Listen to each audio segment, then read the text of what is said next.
Madison here on behalf of Rock County Cover Crop Planning Group, talking today to Tom Fick.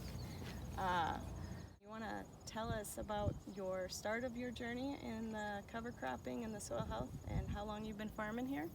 Well, I've been farming here since the mid-'80s. I worked in town part-time or full-time and farmed a little bit after hours at the beginning, and then in the early 90s I started farming full-time.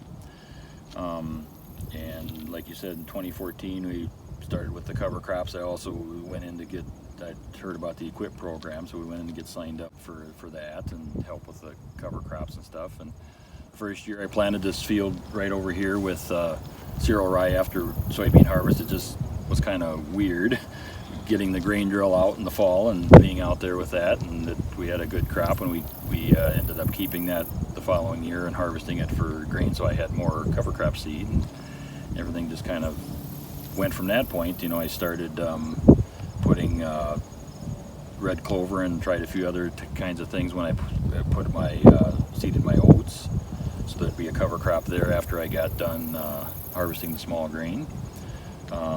We've recently started in the last couple of years putting interseeding some of our fields of corn when they're about knee high with a cover crop mix, so that there's something growing there when we harvest the corn. That would be called the interseeding. V4, V6. Interseeding at that point, about the same time you put on nitrogen and things like that, last pass of post spray and things like that. So. Did you do that yourself, or did you have a custom I hired that done. Just been kind of did one field last year. I liked what I saw, so I did two different fields this year. And I guess if we continue that, we may think about getting our own equipment for that, and just have to see where it goes.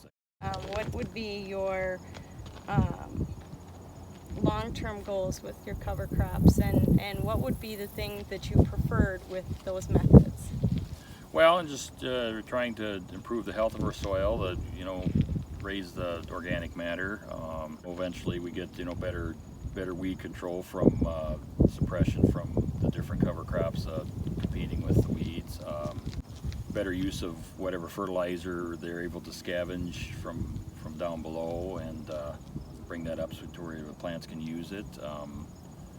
Just a lot of different things I'm hoping to achieve, and probably the only thing at this point that I wish is I would have been able to start this process sooner, so I'd be seeing more of the benefits by now.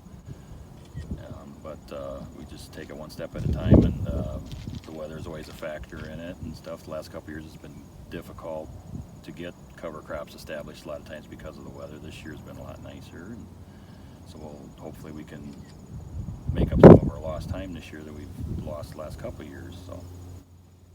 So you mentioned weed suppression, and you've mentioned rye, and I know rye is one of the most common used for that practice. Cereal rye, namely, not annual ryegrass. Those are different. Has that been your experience? Yeah, I've seen that. This field here we seeded it green. With the rye was still green and standing. It was as tall as the planter bar and taller than that, and then terminated it after we planted it. And a lot of the rows of the dead rye thatch is still there, and I can definitely see that it's like having mulch in your garden that keeps the weeds down. So it was actually volunteer rye. I didn't even plant that crop. That was just came back from the chaff and whatever was left in the field from the previous crop. So I was really surprised how much rye there was out there this spring. So I decided, well, here's my chance to try planting soybeans into it green. So, sure. And I think it worked really well. I was a little nervous about it, like all new things get to be sometimes, but it turned out well. I guess the proof will be this fall when we see what's in the combine tank. So. What rate are you applying it to get that good cover? When I put the rye in the fall, I usually use a bushel an acre, which is 56 pounds. For if I know the field is just for cover crop. If I plan on harvesting it for grain, I'll kick that up to 1.5 bushels or 2 bushels an acre, just to get a little thicker for grain production. Usually get low to mid 40s yield. I've had as high as 70 bushels an acre just of regular cereal rye. This was variety not stated cereal rye, so it was nothing special about it, and that's just what I got that particular year with straw up to my shirt pockets. Just letting the rye just kind of fend for itself and not really doing anything special with it, especially even for grain production. So this whole thing we're trying to promote here is hard at the beginning, but it gets easier. It requires planning. It's the days of putting a crop in the ground, spraying everything with glyphosate and going fishing after that, those days are gone.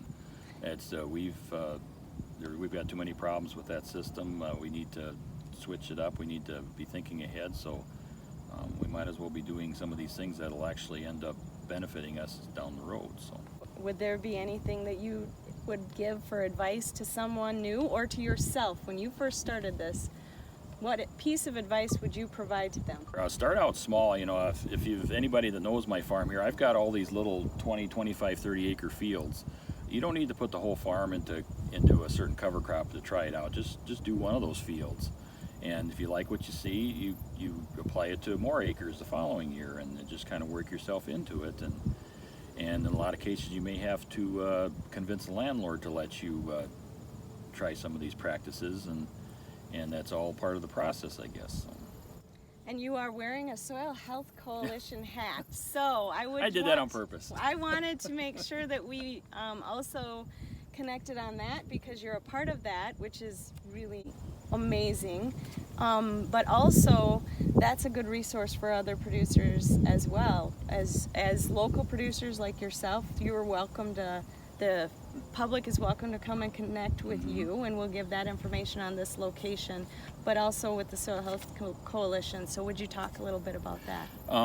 Minnesota Soil Health Coalition was started about a year and a half ago. It's basically we're trying to be able to connect people all across Minnesota with where they're at. We have a network of soil health mentors in different areas of the state. So if there's somebody in this part of Minnesota that wants to ask about anything about cover crops, I am a mentor for this part of the state. We're also trying to cover, Minnesota isn't just corn and soybeans. There's places that have a lot of small grains, they have sugar beets. Further north we have forestry, and even, reclaiming land where they mined iron ore years ago and things like that. This all plays into that. If I don't know the answer to something, I can usually point people to somebody who does know the answer. We want to make sure people realize what's going on out here, that there is cover crops out there. There's something different going on, and we want you to just stop and look, since we won't be able to have an in-person field day this year. Just stop and take a look and see for yourself. They're the signs we're looking for, right? That's right. Anywhere you see one of these, feel free to stop and take a look, whether it's mine or whether it's one of the other ones we'll be interviewing later this month. Yep. Also, we will have a map with a star location. Look for that cover crop enhanced sign. Any other parting words? Oh, just feel free to come on and take a look.